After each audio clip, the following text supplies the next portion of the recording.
गणतंत्र बनाया तुमने, हमको जान से प्यारा है, हमको जान से प्यारा है। गणतंत्र दिवस के स्वर्णिम बेला पर उपस्थित सम्माननीय निदेशक जी, माननीय प्रधानाचार्य जी, गुरुजन और मेरे प्यारे दोस्तों, मैं ध्रुव शर्मा, कक्षा 9वीं कक्षा, आप सभी को नमन करते हुए गणतंत्र दिवस के इस पावन पर्व पर आप सभी का हार्दिक अभिनंदन करता हूं। जैसा कि हम सभी को पता है कि आज हम 75वें गणतंत्र दिवस को मनाने के लिए यहाँ एकत्र हुए हैं। हर साल हमारे देश में गणतंत्र दिवस को राष्ट्रीय पर्व के रूप में बड़े ही उत्साह और गर्व के साथ मनाया जाता है। यह दिन भारतीय इतिहास में विशेष स्थान रखता है। जैसा कि हम सभी को पता है कि भारतीय संविधान 26 जनवरी 1950 को लागू किया गया था, जिससे देश को नियम और कानून के अनुसार सुचारू रूप से चलाया जा सके। आज ही के दिन हमारा भारत डेमोक्रेटिक रिपब्लिक बना था। हालांकि भारत को अंग्रेजों की गुलामी से आजादी 15 अगस्त 1947 को ही मिल गई थी, लेकिन कोई राष्ट्रीय संविधान नहीं था।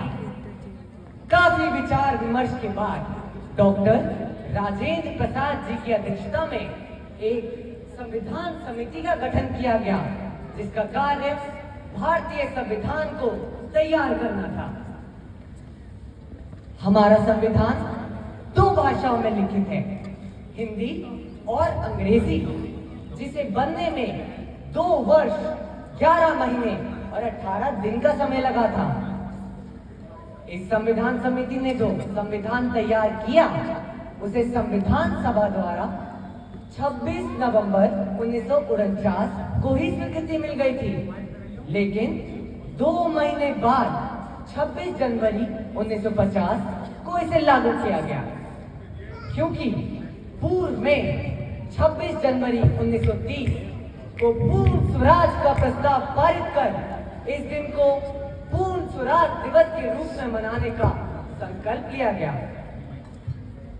यह दिन उन उपलब्धियों की प्रतीकात्मक शुरुआत के लिए एक टिप्पणी थी, जो देश आगे चलकर अपनी जनता के साथ एक सौजन्य राष्ट्र निर्माण करने वाला था। भारत का संविधान एक जीवित दस्तावेज है, जो हमारे समाज की बदलती हुई जरूरतों को पूरा करने के लिए वर्षों से विकसित हुआ है। ये सभी नागरिकों के मौलिक अधिकारों की गारंटी देता है और अपने नागरिकों के प्रति राज्य के कर्तव्यों और जिम्मेदारियों को निर्धारित करता है। यह उन सिद्धांतों और मूल्यों को भी निर्धारित करता है जो शासन की हमारी लोकतांत्रिक प्रणाली को आधार प्रदान करता है।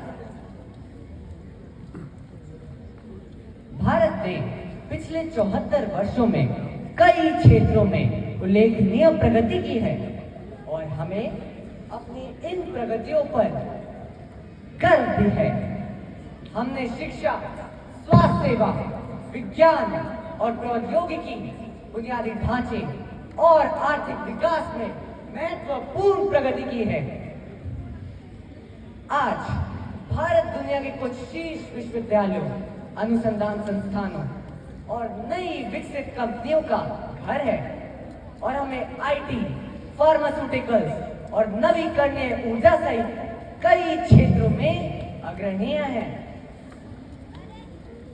भारत के गणतंत्र का सारे जग में है मान, वर्षों से खिल रही है इसकी अद्भुत शान। सब धर्मों को देकर मान रचा गया इतिहास, इसलिए हर देशवासी को इसमें है विश्वास, इसमें है विश्वास।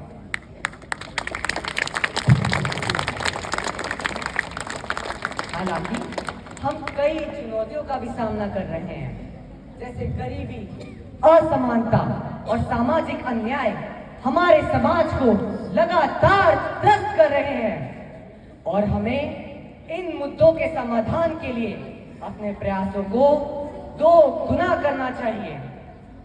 हमें जलवायु परिवर्तन, प्रदूषण और पर्यावरणीय गिरावट से उत्पन्न चुनौतियों का भी सामना करना चाहिए।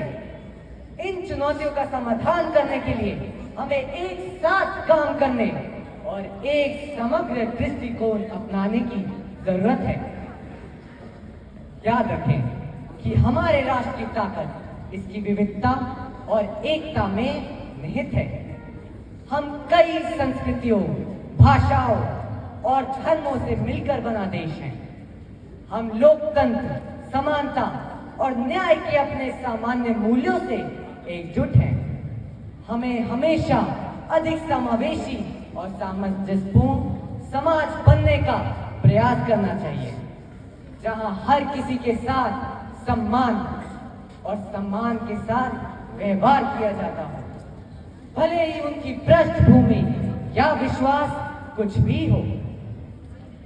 अंत में मैं कहना चाहता हूं, जिम्मेदार नागरिकों के रूप में यह हमारा कर्तव्य है कि हम लोकतांत्रिक प्रक्रिया में भाग लें, हमारे समाज के विकास में योगदान दें और भारत को महान बनाने वाले मूल्यों और सिद्धांतों का संरक्षण करें। इस गणतंत्र दिवस पर आइए हम अपने देश की उपलब्धियों का जश्न मनाएं और इस महान राष्ट्र की हिस्सा होने पर गर्व महसूस करें। सबके अधिकारों का रक्षक अपना यह गणतंत्र पर्व है। लोकतंत्र ही मंत्र हमारा, लोकतंत्र ही मंत्र हमारा। हमको इस पर गर्व है, हमको इस पर गर्व है।